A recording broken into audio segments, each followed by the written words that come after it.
Congressman LaTourette, thanks for joining us this week. Yep. This is a big week here in Washington, an important week. It's State of the Union. I kind of think over the years it's gotten to be a little more pomp and circumstance and a little less meaningful policy. But I think there is some meaningful things that came out of last night's State of the Union that we can chat about. First and foremost, I just kind of wanted to talk to you a little bit and get your thoughts thematically on President Obama's approach last night. As an observer watching it, I kind of felt like this was a brand new Barack Obama. All of a sudden, it was like his poll numbers have bumped up a little bit, and all of a sudden, everything in the world is good, and the recovery is here, and we've turned a page. And I was a little taken aback by how dramatically he seems to have pivoted in terms of his tone. Well, he has, and last night to me was a message speech more than a substance speech, and the message was that he said his policies are working, that's why the economy is recovering. You can debate that. His numbers are up, as you mentioned. He's at 50%, where he hasn't been in a very long time, job approval rating. And yeah, he thinks he's turning the page, and now he can sort of put forward his vision for the last 2 years. The difficulty with that is that it was a speech given to the viewing audience in America. It's not going anywhere in the Congress. It was the immediate audience in front of them, because it is structured in such a way. There's some good ideas in there. For instance, the community college tuition thing, I think, is worthy of exploring. The fact that 2 years of community college would be open to everybody in America, I think that's a worthy idea.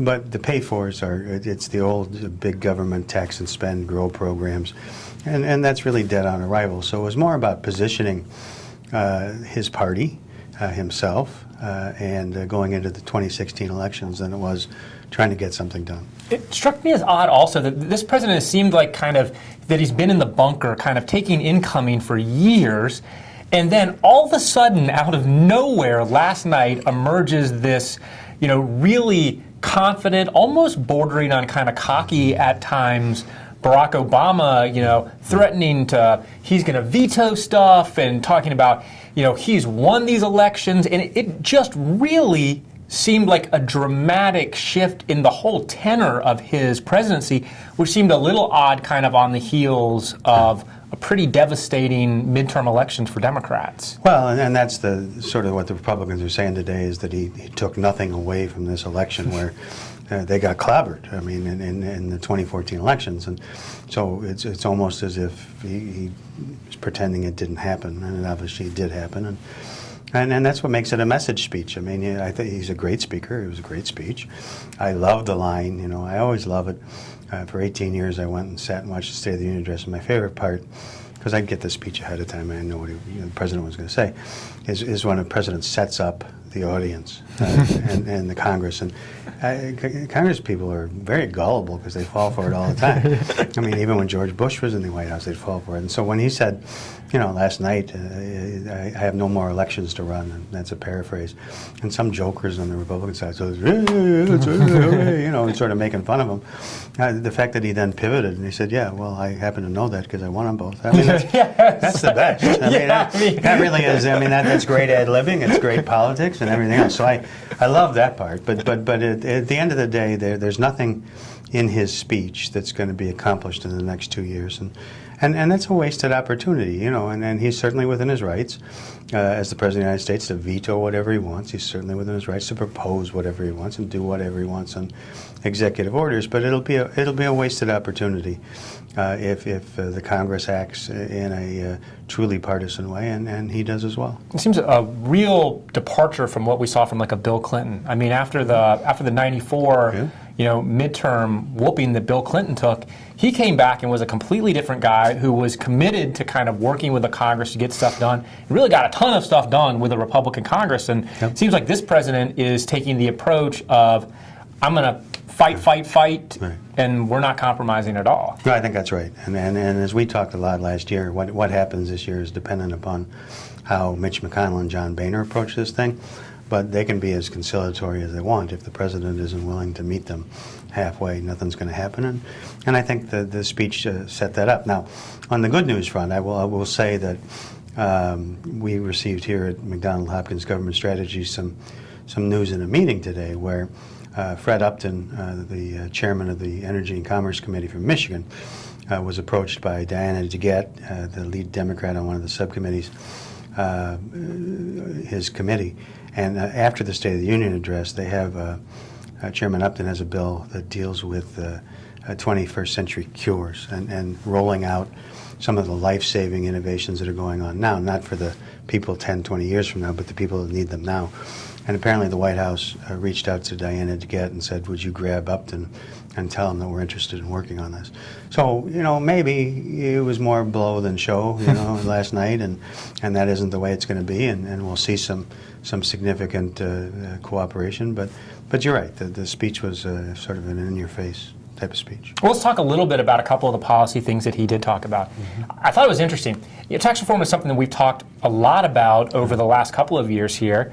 And we thought coming into this year that there was actually some kind of common ground that could be found between the president's position and the position of Republicans on the tax writing committees. Right. And then President Obama unveils his tax reform package, which isn't any of the things that we've been talking about, and not surprisingly is immediately declared dead on arrival by Republicans. Well, his proposal isn't a tax reform proposal; it's a tax increase. Yeah. and so he has sort of reignited the us versus them class warfare, wealthy versus not wealthy division in this country, and he's going to try and drive a truck through it. And so he would affect the inheritance tax, which obviously, is a deal for better off Americans. He would deal with the capital gains tax and raise it to 28%. Which is a big deal. And I found shocking, by the way, at a time we've been talking about cutting capital gains rates to be competitive. And at the end of the day, his proposal over 10 years would raise $320 billion. And then he takes that and he gives it, to the middle class folks, and not everybody in the middle class, but there's an uptick in the marriage deduction and some other things. And the centerpiece, of course, is this community college pay for that would open that up. So, the things that he wants to do to reform things to benefit the middle class, those could probably get support, if the money was coming from a different place. But the notion that we're just going to stick it to people of means in this country, and in order to do something good for some people, we have to do something bad to other people in this country, is a non-starter. Well, I thought it was interesting. The next one I want to talk about, infrastructure in particular. Of all the taxes that the president did talk about increasing, the one that I thought was kind of a little bit, missing there in this conversation is one on raising the gas tax, particularly at a time when gas prices are so low right now, and there seems to be a little more momentum for saying, hey, we've got this huge gap in the Highway Trust Fund. Let's bring the gas tax kind of up to date so that we can cover this. That was missing from the president. No, he talked about the need for more private sector involvement, public-private partnerships, which are fine. But as we've talked a million times, it's not going to get it done. And I really don't understand, the aversion to do this. I mean, with gas at $1.75, $1.90, whatever it is, $2 below what it just was, and the proposal is 5 cents a year for 3 years for a total of 15 cents. To fix our roads and bridges and put people to work and do a whole host of other things.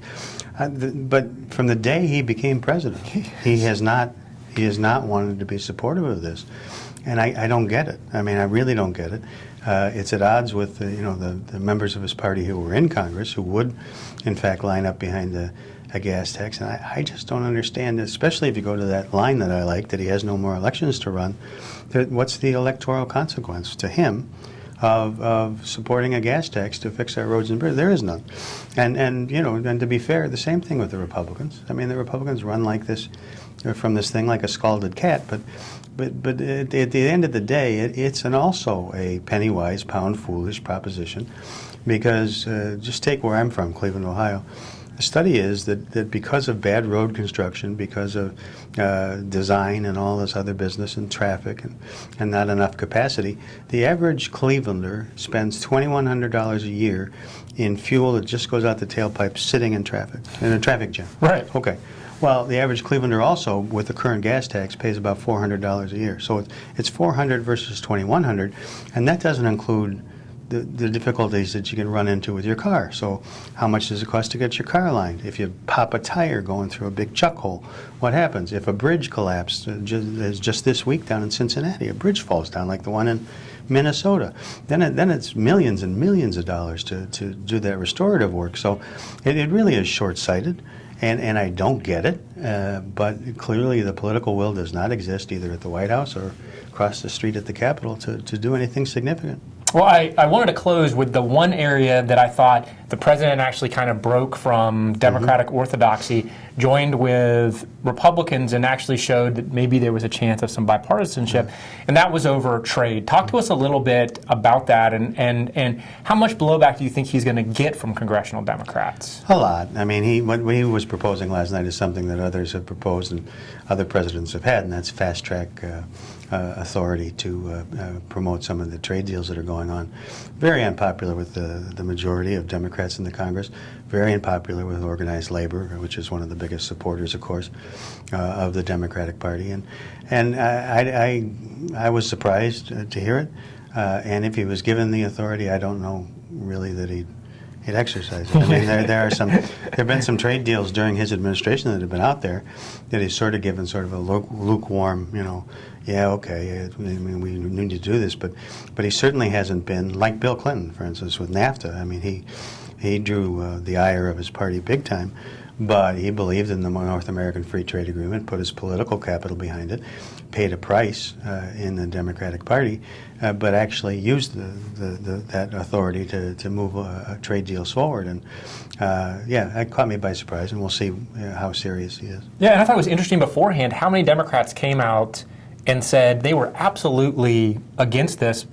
I saw plenty of Democrats. Rosa DeLauro once. I've never voted to give a president fast-track trade authority. I never will. I don't care whether it's a Democrat or a Republican. It was interesting that was kind of the one issue where he seemed to be willing to buck party orthodoxy. And as you pointed out, a little interesting because he hasn't really been pushing on these trade deals that are out there anyway. So at the end of the day, do you think this was more of a little theater where he could say, hey, I am willing to buck my party, but it's not really going anywhere? I don't know.